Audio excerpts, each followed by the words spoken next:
ಬಿಸ್ಮಿಲ್ಲಾಹಿರ್ ರಹಮಾನಿರ್ ರಹೀಮ್.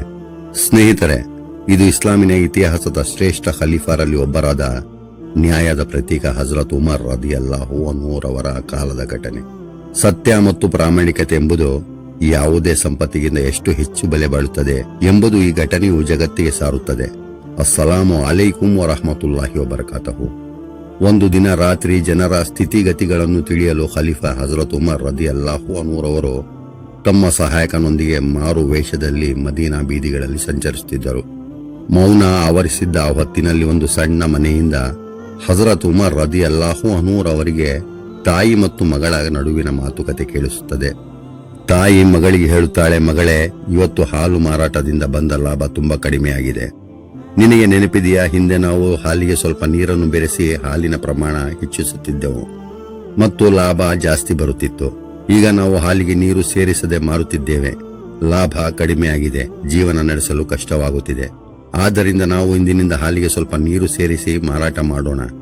ಇದರಿಂದ ಲಾಭ ಸ್ವಲ್ಪ ಜಾಸ್ತಿ ಬಂದರೆ ಮನೆಯ ಸ್ಥಿತಿ ಬದಲಾಗುತ್ತದೆ. ಮಗಳು ಹೇಳ್ತಾಳೆ, ಅಮ್ಮ, ನಾನು ಹಾಲಿಗೆ ನೀರು ಹೇಗೆ ಬೆರೆಸಲಿ? ಖಲೀಫಾ ಹಜರತ್ ಉಮರ್ ರದಿಯಲ್ಲಾಹು ಅನ್ಹುರವರು ಹಾಲಿಗೆ ನೀರು ಬೆರೆಸದಂತೆ ಕಟ್ಟುನಿಟ್ಟಾಗಿ ನಿಷೇಧಿಸಿದ್ದಾರೆ. ಹಾಗೇನಾದರೂ ಮಾಡಿದರೆ ನಾವು ಜನರಿಗೆ ಮೋಸ ಮಾಡಿದಂತೆ ಆಗುತ್ತದೆ. ಮಗಳೇ, ಹಜರತ್ ಉಮರ್ ರದಿಯಲ್ಲಾಹು ಅನ್ಹುರವರು ಏನು ಇಲ್ಲಿ ಇದ್ದಾರೆಯೇ? ನಾನು ಮತ್ತು ನೀನು ಮಾತ್ರ ಇದ್ದೇವೆ. ಈ ರಾತ್ರಿಯ ಸಮಯದಲ್ಲಿ ನಮ್ಮನ್ನು ಯಾರು ನೋಡುತ್ತಾರೆ?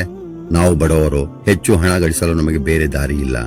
ಅಮ್ಮ, ಖಲೀಫಾ ಹಜರತ್ ಉಮರ್ ರದಿಯಲ್ಲಾಹು ಅನ್ಹುರವರು ನಮ್ಮನ್ನು ನೋಡದೇ ಇರಬಹುದು, ಆದರೆ ಹಜರತ್ ಉಮರ್ ರದಿಯಲ್ಲಾಹು ಅನ್ಹುರವರ ಅಲ್ಲಾಹ್ ಸುಬ್ಹಾನಹು ವ ತಆಲಾ ನಮ್ಮನ್ನು ನೋಡುತ್ತಿದ್ದಾನೆ. ನಾವೆಲ್ಲ ಒಂದಲ್ಲ ಒಂದು ದಿನ ಅಲ್ಲಾಹ್ ಸುಬ್ಹಾನಹು ವ ತಆಲಾ ಮುಂದೆ ಹಾಜರಾಗಬೇಕು. ಅಂದು ಏನೆಂದು ಉತ್ತರಿಸೋಣ? ಅಲ್ಲಾಹ್ ಸುಬ್ಹಾನಹು ವ ತಆಲಾ ಎಲ್ಲವನ್ನೂ ನೋಡುತ್ತಿದ್ದಾನೆ. ನಾನು ಹಜರತ್ ಉಮರ್ ರದಿಯಲ್ಲಾಹು ಅನ್ಹುರವರ ಆಜ್ಞೆಯನ್ನು ಮೀರಲಾರೆ ಮತ್ತು ಜನರಿಗೆ ಮೋಸ ಮಾಡಲಾರೆ. ತಾಯಿ ಮಗಳ ಈ ಮಾತುಗಳನ್ನು ಕೇಳಿದ ಖಲೀಫಾ ಹಜರತ್ ಉಮರ್ ರದಿಯಲ್ಲಾಹು ಅನ್ಹುರವರು ಮಗಳ ಅಚಲವಾದ ಪ್ರಾಮಾಣಿಕತೆಗೆ ಬೆರಗಾಗುತ್ತಾರೆ. ಕತ್ತಲಿನಲ್ಲಿ ಬಡತನದ ನಡುವೆಯೂ ಯಾವುದೇ ಭಯವಿಲ್ಲದೆ ಕೇವಲ ಅಲ್ಲಾಹ್ ಸುಬ್ಹಾನಹು ವ ತಆಲನ ಭಯದಿಂದ ಆಕೆ ಸತ್ಯಕ್ಕೆ ಬದ್ಧಳಾಗಿದ್ದಳು. ಹಜರತ್ ಉಮರ್ ರದಿಯಲ್ಲಾಹು ಅನ್ಹುರವರು ತಮ್ಮ ಸಹಾಯಕನಿಗೆ ಹೇಳುತ್ತಾರೆ, ಈ ಮನೆಗೆ ಗುರುತು ಮಾಡಿ ಬೆಳಗ್ಗೆ ಬಂದು ಈ ಮನೆಯವರ ಬಗ್ಗೆ ಎಲ್ಲಾ ವಿಚಾರಿಸಿ ತಿಳಿಸಿ ಎನ್ನುತ್ತಾರೆ. ಅವರ ಸಹಾಯಕ ಆ ಮನೆಯವರ ಬಗ್ಗೆ ವಿಚಾರಿಸಿ ಹೇಳುತ್ತಾರೆ. ಆ ಹೆಣ್ಣು ಮಗಳ ಉತ್ತಮ ಗುಣದಿಂದ ಹಜರತ್ ಉಮರ್ ರದಿಯಲ್ಲಾಹು ಅನ್ಹುರವರು ಅತ್ಯಂತ ಸಂತೋಷ ಪಡುತ್ತಾರೆ. ಅಂತಹ ನೈತಿಕ ಶಕ್ತಿಯುಳ್ಳ ಹುಡುಗಿಯು ದೇಶಕ್ಕೆ ಒಂದು ಆಸ್ತಿ ಎಂದು ನಿರ್ಧರಿಸುತ್ತಾರೆ ಮತ್ತು ಸೊಸೆಯನ್ನಾಗಿ ಸ್ವೀಕರಿಸಲು ಅದೇ ದಿನ ಹಜರತ್ ಉಮರ್ ರದಿಯಲ್ಲಾಹು ಅನ್ಹುರವರು ತಮ್ಮ ಮಗನಾದ ಹಜರತ್ ಅಸೀಂ ರದಿಯಲ್ಲಾಹು ಅನ್ಹುರವರನ್ನು ಕರೆದು ಆ ಪ್ರಾಮಾಣಿಕ ಯುವತಿಯನ್ನು ಮದುವೆಯಾಗಲು ಪ್ರೇರೇಪಿಸುತ್ತಾರೆ. ಹೀಗೆ ಕೇವಲ ಸತ್ಯ ಮತ್ತು ಧರ್ಮನಿಷ್ಠೆಯ ಕಾರಣಕ್ಕಾಗಿ ಒಬ್ಬ ಸಾಮಾನ್ಯ ಹಾಲು ಮಾರುವ ಹುಡುಗಿಯು ಇಸ್ಲಾಮಿನ ಸಾಮ್ರಾಜ್ಯದ ಖಲೀಫಾ ಹಜರತ್ ಉಮರ್ ರದಿಯಲ್ಲಾಹು ಅನ್ಹುರವರ ಸೊಸೆಯಾಗುತ್ತಾರೆ. ಈ ಯುವತಿಯ ವಿವಾಹದ ಫಲವಾಗಿಯೇ ಮುಂದೆ ಆಕೆಯ ಮೊಮ್ಮಗನಾಗಿ ಇಸ್ಲಾಂ ಇತಿಹಾಸದ ಅತ್ಯಂತ ಧರ್ಮನಿಷ್ಠ ಮತ್ತು ನ್ಯಾಯವಂತ ಶ್ರೇಷ್ಠ ಖಲೀಫರಲ್ಲಿ ಒಬ್ಬರಾದ ಹಜರತ್ ಉಮರ್ ಬಿನ್ ಅಬ್ದುಲ್ ಅಜೀಜ್ ರದಿಯಲ್ಲಾಹು ಅನ್ಹುರವರು ಜನಿಸುತ್ತಾರೆ.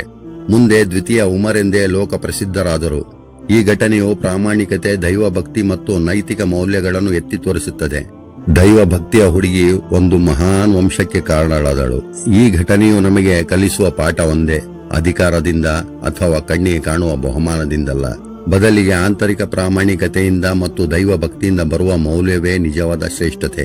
ಈ ಘಟನೆಯು ತಮಗೆ ಇಷ್ಟವಾಗಿದ್ದರೆ ನನ್ನ ಚಾನಲ್ ಅನ್ನು ಸಬ್ಸ್ಕ್ರೈಬ್ ಮಾಡಿ, ಲೈಕ್ ಮಾಡಿ, ಶೇರ್ ಮಾಡಿ ಮತ್ತು ತಮ್ಮ ಅನಿಸಿಕೆಗಳನ್ನು ಕಾಮೆಂಟ್ ಮಾಡಿ. ಅಸ್ಸಲಾಮು ಅಲೈಕುಂ ವರಹಮತುಲ್ಲಾಹಿ ವಬರಕಾತಹು.